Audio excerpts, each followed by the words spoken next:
Hello viewers, welcome to Suni home recipes.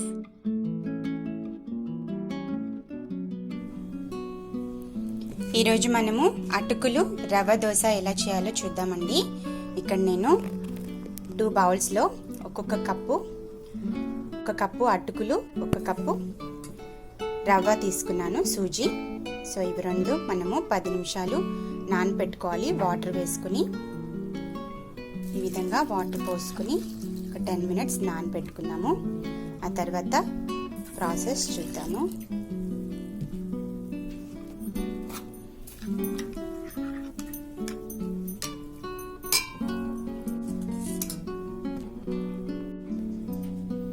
ఇలా మిక్సీలో వేసుకోవాలండి. రవ్వ అటుకులు రెండు మిక్సీలో వేసుకుని ఇందులోకి ఒక 1/4 కప్ కర్డ్ వేస్తున్నాను. అంటే మనకి 2 టేబుల్ స్పూన్స్ వస్తుంది. ఇది మనము దోశ పిండిలాగా బాగా రుబ్బుకొని దోశలు వేసుకున్నాము.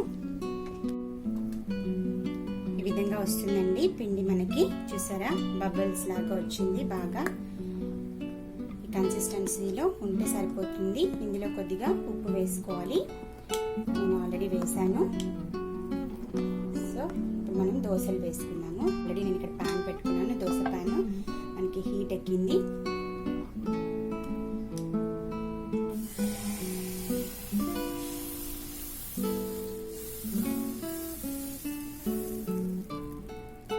పల్చగా కావాలంటే పల్చగా వేసుకోవచ్చు, లేదంటే ఇలా వేసుకోవచ్చు అండి. ఆయిల్ వేసుకున్నాము.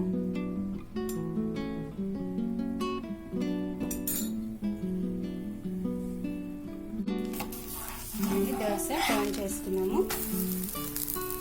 విధంగా మనకి బాగా కలర్ వస్తాయండి దోశలు.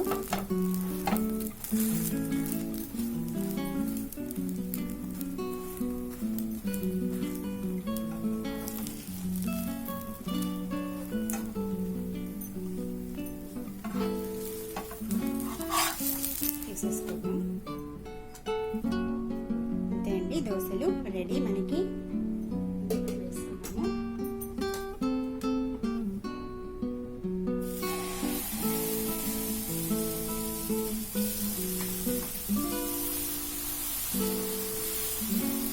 దోశలు మనము ఇలా లావుగా వేసుకుంటే బాగా చాలా రుచిగా ఉంటాయండి. తప్పం లాగా వేసుకోవాలి.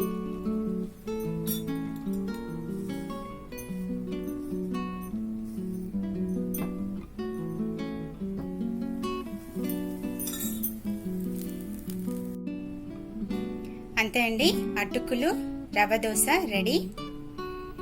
చాలా యమ్మీగా వచ్చాయండి. చాలా టేస్టీగా ఉంటాయి. బ్రేక్ఫాస్ట్ కొరకు సింపుల్గా ఈజీగా చేసేసుకోవచ్చు. ఫాస్ట్గా అయిపోతాయి. చూసారు కదండి, చాలా మెత్తగా ఉంటాయి, సాఫ్ట్గా ఉంటాయి. ఇక్కడ నేను కొబ్బరి చట్నీతో సర్వ్ చేస్తున్నాను. మీరు ట్రై చేసి చూడండి.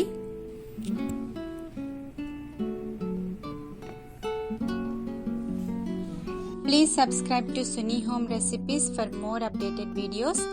Don't forget to click the like button, share the videos, leave a comment below. Thanks for watching.